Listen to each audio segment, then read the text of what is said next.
Hello everyone, this is your educator Mansi Gupta. Welcome to ready for study. आज हम nationalism in India का lecture number 7 देखेंगे और इस वीडियो लेक्चर में हम डिस्कस करेंगे कि जो सिविल डिसोबीडियंस मूवमेंट स्टार्ट हुआ था उसमें कौन कौन से अलग अलग सोशल ग्रुप्स ने पार्टिसिपेट किया और उनके लिए इस मूवमेंट के नोशन क्या थे। ठीक है, सब लोगों का ना इस मूवमेंट में पार्टिसिपेट करने को लेकर पर्सपेक्टिव एक अलग अलग था, तो वो हम जानेंगे। इससे पहले मैं आपको बता दूं कि प्रीवियस वीडियो लेक्चर में हमने क्या पढ़ा था। प्रीवियस वीडियो लेक्चर में हमने पढ़ा है कि सिविल डिसोबीडियंस मूवमेंट क्या था, ये कैसे गांधी जी ने शुरू किया और जब ये मूवमेंट स्टार्ट हो जाता है तो फिर कौन कौन से इवेंट्स होते हैं, फिर कौन सा पैक्ट साइन होता है, गांधी इरविन पैक्ट के बारे में हमने पढ़ा था। और फिर हमने ये भी देखा था कि कैसे वो सिविल डिसोबीडियंस मूवमेंट जो है वो 2 फेजेस में मूवमेंट होता है। ठीक है, तो आज हम देखेंगे कि जब मूवमेंट स्टार्ट हुआ था फर्स्ट फेज में, सेकंड फेज में कौन कौन से अलग अलग सोशल ग्रुप्स ने पार्टिसिपेट किया था। ठीक है, तो स्टार्ट करते हैं। देखो, सबसे पहली बात, किसने पार्टिसिपेट किया था? तो रिच पीजेंट्स थे। रिच मतलब अमीर जो किसान थे उन्होंने पार्टिसिपेट किया था। कुछ गरीब किसान थे जिनके पास लैंड नहीं हुआ करती थी, उन्होंने भी इस मूवमेंट में पार्टिसिपेट किया था। तो ये जो दोनों बातें थी ये कहाँ की बातें थी? ये थी आपकी कंट्री साइड एरिया की बात। ठीक है, यानी कि ये हम देख सकते हैं कि ये विलेज में हुआ था। गाँव और दूर दराज के लोगों ने कैसे इस मूवमेंट में पार्टिसिपेट किया था?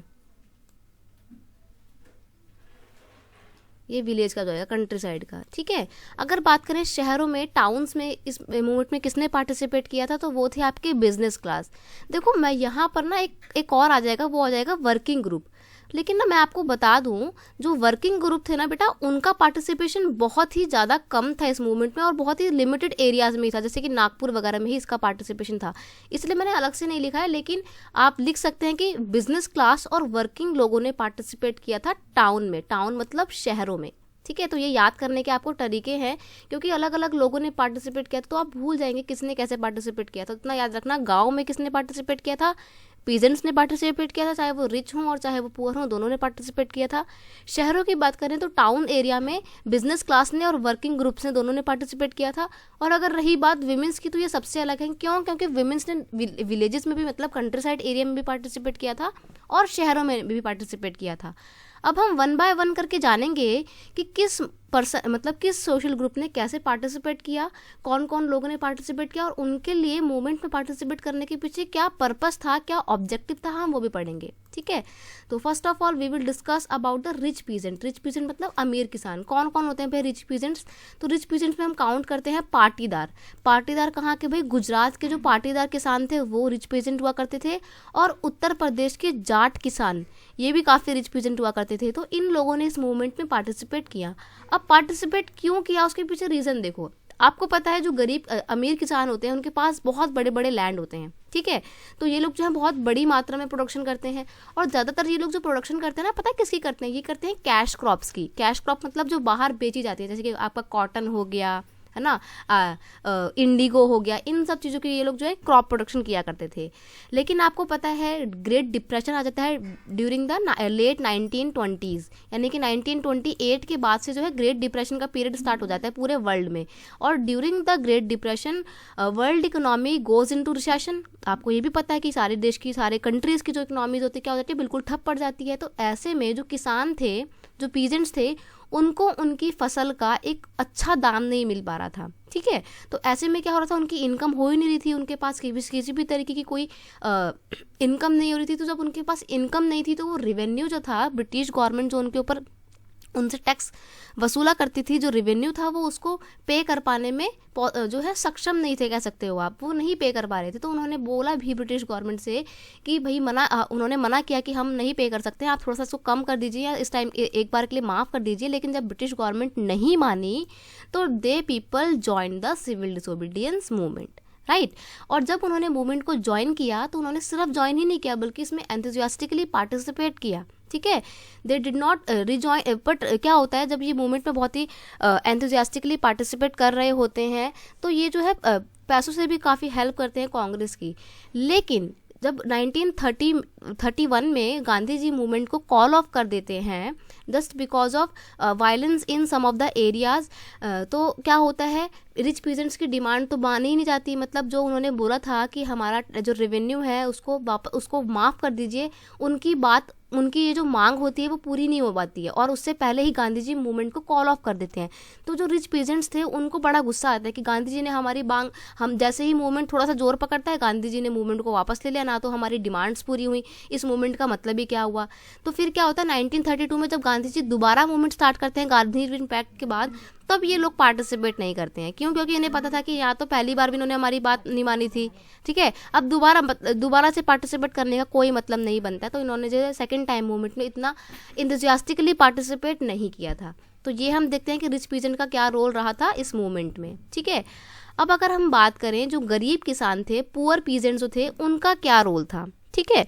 तो पुअर पीजेंट्स जो थे उन्होंने ना सिर्फ रेवेन्यू की बात करी, बल्कि उन्होंने एक और बात, उनकी डिमांड एक और थी, और वो डिमांड ये थी, देखो पहली बात तो जो स्मॉल पीजेंट होते हैं वो ऐसे पीजेंट होते हैं जिनके पास बहुत ही थोड़ा सा लैंड होता है, गरीब से किसान होते हैं, प्लस कई बार उनके पास ज़मीन भी नहीं होती है। और जब इनके पास ज़मीन नहीं होती तो ये लोग क्या करते हैं, ये लोग रेंट पे ज़मीन लेते हैं, खरीद तो पाते नहीं है, तो क्या करते हैं पट्टे पे, जिसको बोलते हैं ना कि भाई पट्टे पे भूमि ले लेते हैं। तो ये लोग क्या रेंट पे ना लैंड लिया करते थे, टीनेंट्स, छोटे मोटे टीनेंट्स हुआ करते थे फॉर द कल्टीवेशन, यानी कि खेती करने के लिए लैंड जो है वो रेंट पे लिया करते थे। तो अब जब ड्यूरिंग द डिप्रेशन पीरियड जब बड़े किसानों की ही इनकम नहीं हो रही तो गरीब किसान तो बहुत ज़्यादा इम्पैक्ट करेंगे उससे। तो during the depression period they found it difficult to pay their rent, यानी कि अपना रेंट पे कर पाने में बहुत ही उनको दिक्कतों का सामना करना पड़ रहा था। That is why these poor peasant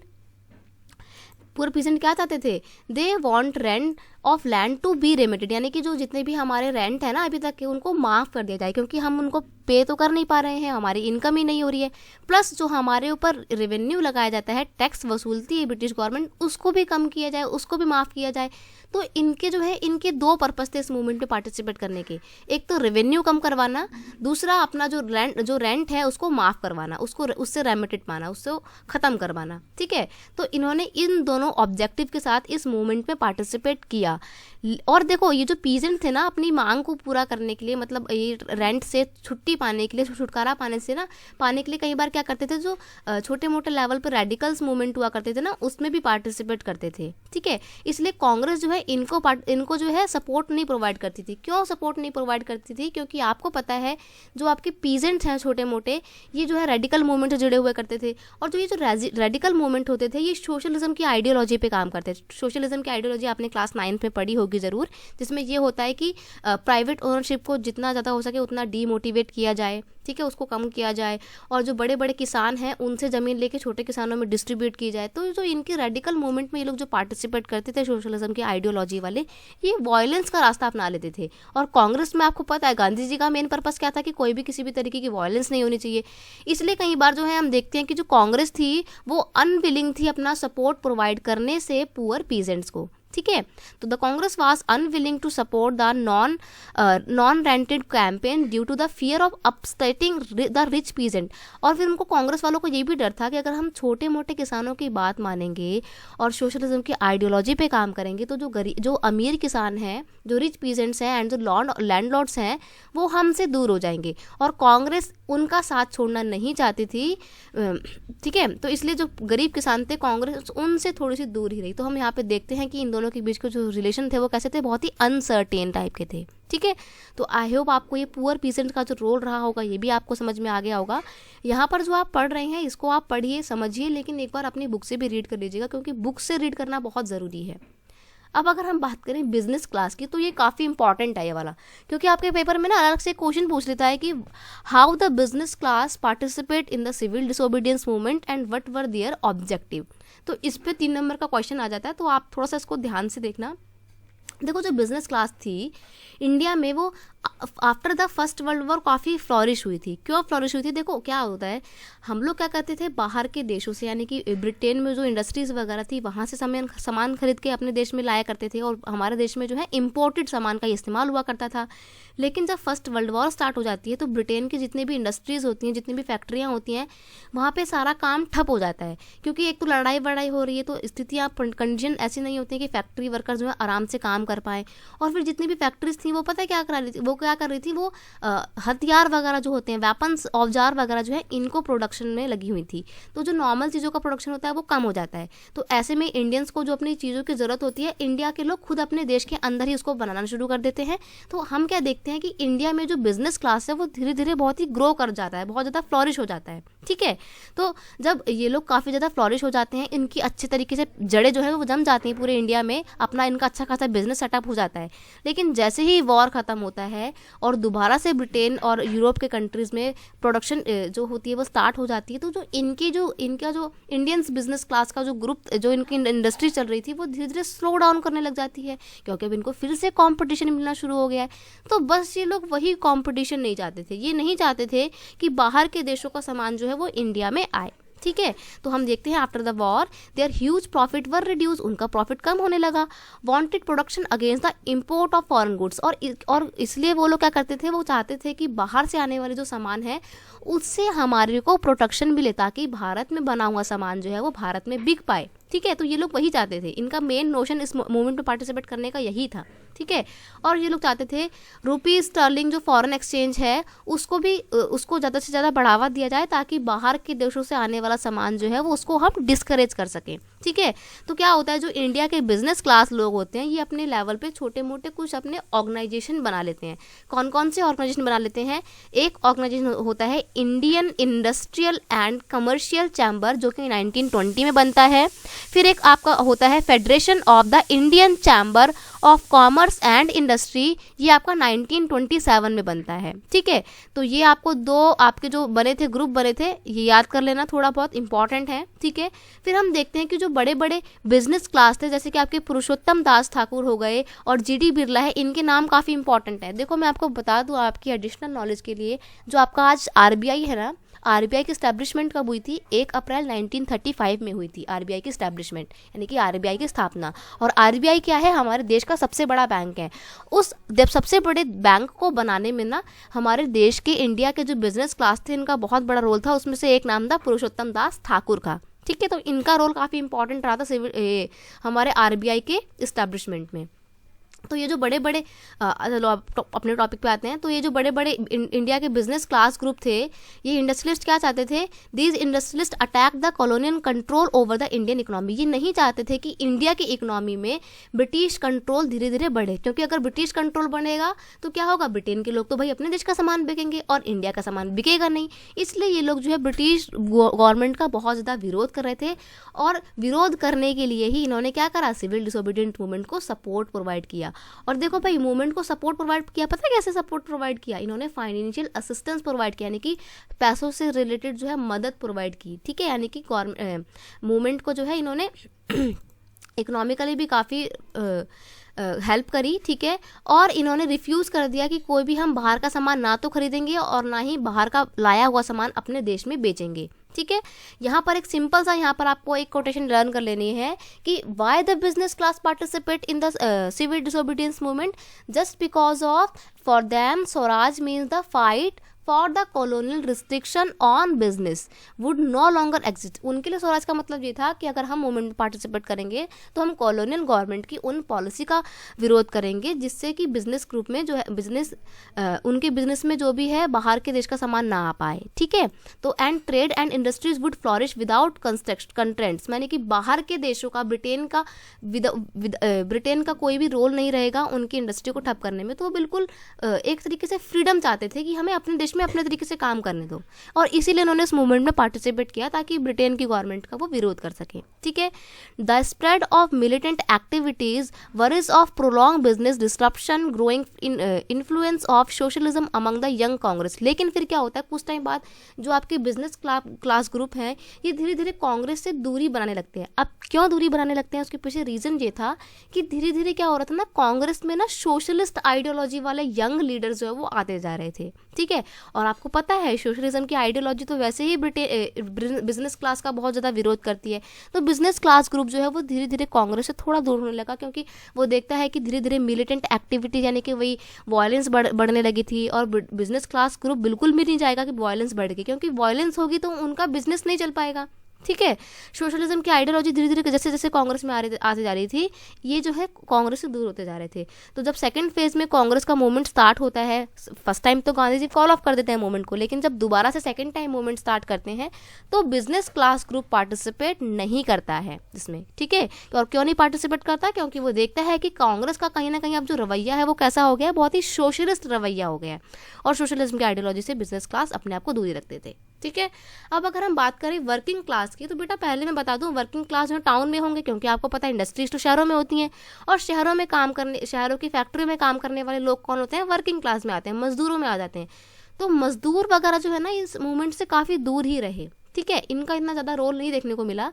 the industrial working class did not participate in the civil disobedience movement in large number except the Nagpur region. सिर्फ नागपुर में ही वर्किंग क्लास पार्टिसिपेट करती है, अदरवाइज पूरे देश में हम देखें तो वर्किंग क्लास का इतना ज़्यादा पार्टिसिपेशन हमारे को देखने को नहीं मिलता है, ठीक है। अब क्यों नहीं मिलता? देखो इसलिए नहीं मिलता क्योंकि कांग्रेस जो है ना वो अपने आप को वर्किंग क्लास से दूर रखे हुए थे, और दूर रखने का पीछे रीज़न ये था क्योंकि जो कांग्रेस थी वो बिजनेसमैन का सपोर्ट करती थी, और आपको पता है बिजनेसमैन और वर्किंग क्लास की हमेशा नहीं बनती है, कभी भी नहीं बनती है, क्योंकि देखो बिजनेसमैन अपना ही ज़्यादा से ज़्यादा प्रॉफिट चाहेगा, ठीक है, और वर्किंग क्लास जो है वो तो वैसे भी अपने मालिक वगैरह से, बिजनेसमैन से चिढ़ते हैं, तो वो हमेशा से बिजनेसमैन का जो है अपोज करते थे, विरोध करते थे। तो कांग्रेस क्या करती थी? कांग्रेस बिजनेसमैन का सपोर्ट करती थी, इसलिए कहीं ना कहीं जो वर्किंग क्लास थी वो अपने आप को कांग्रेस से अलग पाती थी, ठीक है। तो इसलिए वर्किंग क्लास ने इस मूवमेंट में ज़्यादा बढ़ चढ़कर हिस्सा नहीं लिया। और कांग्रेस बिजनेसमैन का इसलिए सपोर्ट करती थी क्योंकि उसको पता था अगर बिजनेसमैन का सपोर्ट करेंगे तो हमारे को फाइनेंशियल एड मिलेगी, फाइनेंस असिस्टेंट मिलेगी, और वर्किंग क्लास हमारे को वो प्रोवाइड कर नहीं पाएंगे। तो आपको पता है भाई पैसे के पीछे पूरी दुनिया भागती है, तो कांग्रेस भी पैसे का लालच देखते हुए में बिजनेस क्लास का ही समर्थन कर रही थी, सपोर्ट कर रही थी, ठीक है। तो as the industrialist came close to the Congress working stayed aloof, जैसे जैसे कांग्रेस जो है इंडस्ट्रियलिस्ट ग्रुप्स के पास आ रही थी वैसे वैसे वर्कर लोग जो है वो कांग्रेस से दूर जाते जा रहे थे, ठीक है। But in spite of that some worker did participate in the civil disobedience movement, लेकिन कुछ मजदूरों ने इसमें पार्टिसिपेट किया भी, ठीक है। अब देखो उन्होंने पार्टिसिपेट क्यों किया? अब आप बोलेंगे कि मैडम ठीक है वर्किंग ग्रुप का नोशन क्या था इस मूवमेंट में पार्टिसिपेट करने के पीछे? तो उनका जो नोशन था वो क्या था? उन्होंने बॉयकॉट किया फॉरेन गुड्स का because of they want to participate in the movement, and the notion behind the participation of the movement was they were against the low wages and the poor working conditions। उनको लगता था कि अगर हम इस movement में participate करेंगे तो हमारी जो इनकम अभी कम है ना वो कम इनकम हमारी बढ़ जाएगी, ठीक है। उन्होंने इस उद्देश्य से इस मूवमेंट में पार्टिसिपेट किया। प्लस एक और कंडीशन थी, वो चाहते थे कि हमारी काम करने की जो कंडीशन है वो अच्छी हो जाए, तो अगर हम मूवमेंट में पार्टिसिपेट करेंगे तो हम इसकी भी डिमांड उठा पाएंगे। तो इनका एक अलग ही नोशन था इस मूवमेंट में पार्टिसिपेट करने का, ठीक है। हम देखते हैं कि फिर 1930 में 1932 में अलग अलग एरिया में वर्किंग क्लास जो है वो क्या करती हैं?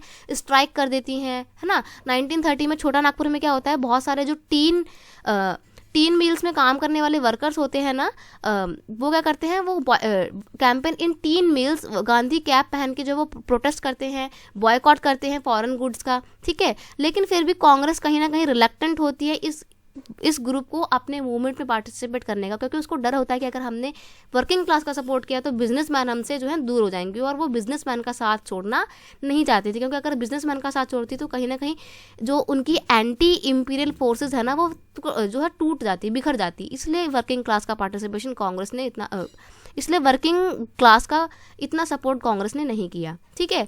अब अगर हम बात करें विमेंस की, जिनका काफ़ी इंपॉर्टेंट रोल होता है इस मूवमेंट में, देखो for the very first time womens participate in so many numbers. Womens का बहुत ज़्यादा रोल होता है इस मूवमेंट में, और कहीं ये पहला ऐसा मूवमेंट होता है जब वुमेन्स ने बढ़ चढ़ कर हिस्सा लिया था। अब कैसे हिस्सा लिया था? मैंने आपको पता था सॉल्ट मार्च हुई थी, गांधी जी ने स्टार्ट की थी। तो जब गांधी जी सॉल्ट मार्च करते थे और थोड़ा सा वेट करते थे, तो जहाँ जहाँ गांधी जी अपना रुक के भाषणबाजी दिया करते थे, thousands of women came to listen Gandhi ji. बहुत सारी वुमेन्स आती थी गांधी जी को सुनने के लिए, उनकी स्पीच सुनने के लिए, ठीक है। वुमेन्स ने पार्टिसिपेट किया इस मूवमेंट में। कैसे पार्टिसिपेट किया? उन्होंने गांधी जी के साथ मार्चेस की, मतलब वो भी रैलियों में शामिल हुई, ठीक है। उन्होंने गांधी जी के साथ मिलकर क्या करा? सॉल्ट बनाया, नमक बनाया, ठीक है। पिकेटिंग की उन्होंने फॉरेन क्लोथ्स और लिक्विड शॉप किया। पिकेटिंग का मतलब क्या होता है? पिकेटिंग का मतलब होता है जो विदेशी कपड़ा बेचने वाली जो दुकानें होती हैं, और या फिर जो लिक्विड शॉप होती है यानी कि शराब बेचने वाली जो दुकानें होती हैं, इनके आगे वुमेन्स ने धरना प्रदर्शन दिया, ठीक है। और दुकानों को ओपन ही नहीं होने दिया है। तो इस तरीके से वुमेन्स ने इस मूवमेंट में पार्टिसिपेट किया। अब कौन कौन सी वुमेन पार्टिसिपेट कर रही थी इस मूवमेंट में, तो हम देखते हैं इस मूवमेंट में पार्टिसिपेट करने वाली जो वुमेन्स थी वो ज़्यादातर शहरों की वुमेन्स थी, और गाँव में यानी कि कंट्री साइड के एरिया में जो रिच पेशेंट थे उनके घरों की महिलाओं ने इस मूवमेंट में पार्टिसिपेट किया था। जो थोड़ी सी गरीब वुमेन्स हुआ करती थी उनका पार्टिसिपेशन काफ़ी कम देखने को मिलता है। अब देखो, वुमेन्स ने इसमें बढ़ चढ़कर हिस्सा लिया, लेकिन ध्यान रखना कांग्रेस हमेशा रिलेक्टेंट थी उनको किसी अच्छी पोस्ट में बिठाने के लिए, ठीक है। यानी कि कांग्रेस के अंदर ही जो भी अच्छी अच्छी बड़ी बड़ी पोस्ट हुआ करती थी उसमें वुमेन्स को पार्टिसिपेट करने नहीं दिया जाता था। क्यों पार्टिसिपेट नहीं करने दिया जाता था? देखो, भले ही वुमेन्स की पब्लिक एक्टिविटी में काफ़ी इंक्रीजमेंट हमारे को देखने को मिलती है, लेकिन वुमेन्स की जो कंडीशन होती है सोसाइटी में वो चेंज नहीं हो पाती। गांधी जी महिलाओं को बोलते थे कि आप ज़्यादा से ज़्यादा इस मूवमेंट में पार्टिसिपेट करिए, लेकिन फिर भी गांधी जी का ऐसा मानना था कि एक जो अच्छी महिला होती है, एक जो अच्छी वुमेन होती है, उसका रोल क्या होता है? अपना घर बार संभालना, अपने बच्चों को पालना पोसना, ठीक है।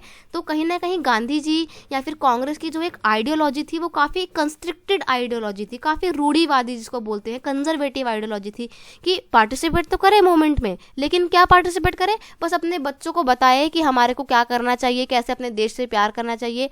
महिलाओं को कभी घर के बाहर चार दीवारी छोड़ के जो है किसी भी पॉलिटिकल ग्रुप्स में जो है पार्टिसिपेट नहीं करना चाहिए, ऐसी आइडियोलॉजी थी। इसलिए कांग्रेस हमेशा रिलेक्टेंट थी अपने ऑर्गेनाइजेशन में बड़ी बड़ी पोस्ट में वुमेन्स को बिठाने पे, ठीक है। पर फिर भी एल्दो जो भी हो, वुमेन्स ने काफ़ी पार्टिसिपेशन किया था सिविल डिसोबीडियंस मूवमेंट में, और वुमेन्स ने पार्टिसिपेट किया, साथ में जेल भी गई थी बहुत सारी महिलाएं, ठीक है। तो ये हमारे को वुमेन्स का रोल देखने को मिलता है। इस पे आपका ना एक क्वेश्चन आ जाता है। क्वेश्चन ये रहता है कि why increased public role did not necessarily mean any radical change in the way the position of the women was visualised. यानी कि भले ही महिलाओं की पॉलिटिकल जो रोल होता है पॉलिटिकल, वो काफ़ी उनकी पॉलिटिकल एक्टिविटी में काफ़ी इन्वॉल्वमेंट देखने को मिलती है, लेकिन इसका ये मतलब नहीं था कि जो उनकी सोशल कंडीशन थी उसमें भी चेंजेस आते हैं। इसको आपको एलैबोरेट करके बताना है, एक्सप्लेन करना है आपको इस स्टेटमेंट को। तो आप इसमें यहाँ पे ये लिखेंगे कि भले ही महिलाओं ने इस मूवमेंट में बढ़ चढ़कर हिस्सा लिया, लेकिन कहीं ना कहीं उनकी जो सोशल कंडीशन थी उसमें चेंजेस नहीं आए थे। क्यों चेंजेस नहीं आए थे? Because women were expected to look after their family. उनसे उम्मीद की जाती थी महिलाओं से कि वो अपनी फैमिली का जो है वो ध्यान रखें, ठीक है। और गांधी जी भी वही बोलते थे कि जो महिलाएं होती हैं उनको एक अच्छी माँ बनना चाहिए, एक अच्छी वाइफ बनना चाहिए, और घर में रह के घर के मेंबर जो हैं सबका ध्यान रखना चाहिए, ठीक है। तो ये था गांधी जी का आइडियोलॉजी। तो हम कह सकते हैं कि कहीं ना कहीं एक उनकी कंस्ट्रक्टेड आइडियोलॉजी थी। अगर वुमेन्स को आप आगे नहीं लाएंगे, जो कि पूरे देश का, पूरी सोसाइटी का 50% है, तो अगर आप 50% वुमेन 50% एक सोसाइटी की 50% तबके को बाहर रखेंगे अपने मूवमेंट से, तो कैसे होगी बात? नहीं बन पाएगी ना। तो यहाँ पे थोड़ा सा हम देखते हैं कि दोगला चेहरा था कांग्रेस का एक, ठीक है। हेलो जो भी था, हम देखते हैं कि काफ़ी सारे लोगों ने इसमें पार्टिसिपेट किया, लेकिन ध्यान रखना सेकंड फेज में जब मूवमेंट स्टार्ट होता है तो उसमें इतना पार्टिसिपेशन किसी भी ग्रुप का देखने को नहीं मिलता है, क्योंकि लोग हो जाते हैं तंग कि भाई ये गलत बात है गांधी जी की कि जब भी मूवमेंट थोड़ा सा तेजी पे आ जाता है, उफान पे आ जाता है, जोर शोर पकड़ लेता है, तो गांधी जी मूवमेंट को कॉल ऑफ कर देते हैं। तो लोग परेशान थे इस बात से। तो ये थी बात आपकी। आई होप आपको ये समझ में आ गया होगा कि कैसे अलग अलग सोशल ग्रुप ने इस मूवमेंट में पार्टिसिपेट किया। तो अगर आपको आज की वीडियो अच्छी लगती है, बने रहिएगा, चैनल को जरूर सब्सक्राइब कर लीजिएगा, क्योंकि आपके टर्म 2 के सिलेबस की सारी सीरीज़ में लेकर आने वाली हूँ। अब नेक्स्ट वीडियो लेक्चर में हम क्या पढ़ेंगे? नेक्स्ट वीडियो लेक्चर में हम जानेंगे कि किस तरीके से जो ये मूवमेंट था सिविल डिसोबीडियंस मूवमेंट, इसकी क्या क्या लिमिटेशन थी, what were the limitation of the civil disobedience movement. And मैं आपको बता दूं कि पर्टिकुलरली एक इसी टॉपिक पे आपका एक क्वेश्चन बन जाता है कि what were the limitation of the civil disobedience movement. तो हम पूरा एक क्वेश्चन डिस्कस करेंगे। और मैंने आपको जो आज भी पढ़ाया कि कौन से सोशल ग्रुप का पार्टिसिपेशन देखने को मिलता है, इस पे अलग से सेपरेट क्वेश्चन आ जाता है कि भाई वुमेन्स का क्या रोल रहा था, सिर्फ वुमेन्स का पूछ लेगा। सिर्फ वर्किंग क्लास का क्या रोल था वो पूछ लेगा। सिर्फ आपका जो गरीब किसान थे उनका क्या रोल था, उनका क्या नोशन था मूवमेंट पार्टिसिपेट करने का। और बिजनेस क्लास का तो बहुत ही पूछता है। और कई बार लॉन्ग क्वेश्चन में ये भी पूछ लेगा कि how the different social group see this movement. तो आपको यहाँ पर ना छोटा छोटा करके ना पाँचों के पाँचों जितने भी ग्रुप मैंने आपको पढ़ाए हैं वो सब कुछ डिस्कस करना पड़ेगा, ठीक है। तो आज के जो मेरे नोट्स हैं ना, ये आप जरूर इनको ध्यान में रख लीजिएगा, काफ़ी इंपॉर्टेंट रहेंगे, इन्हीं को याद कर लीजिए। अगर आप सिर्फ वर्किंग क्लास का पूछेगा तो आप पूरा ये लिख देंगे तो भी आपका पूरे मार्क्स पक्के हैं। अगर बिजनेस क्लास का पूछेगा तो भी आप ये लिख सकते हैं, पर ये बिजनेस क्लास का थोड़ा बड़ा हो जाएगा, तो बस आप इनको कुछ पॉइंट्स याद करिए और काफ़ी सारी चीज़ में से आप हटा भी सकते हैं, ठीक है। चलिए, आई होप आपको आज की वीडियो अच्छी लगी होगी। अगर आपको आज की वीडियो अच्छी लगती है इसे अपने दोस्तों के साथ और क्लास ग्रुप में शेयर कीजिए, ठीक है। ज़्यादा से ज़्यादा अपना सपोर्ट प्रोवाइड कीजिए और कमेंट करके मुझे भी बताना है वीडियो कैसा लगा, ताकि मुझे भी मोटिवेशन मिले। मिलते हैं नेक्स्ट वीडियो में। Thank you so much, bye bye.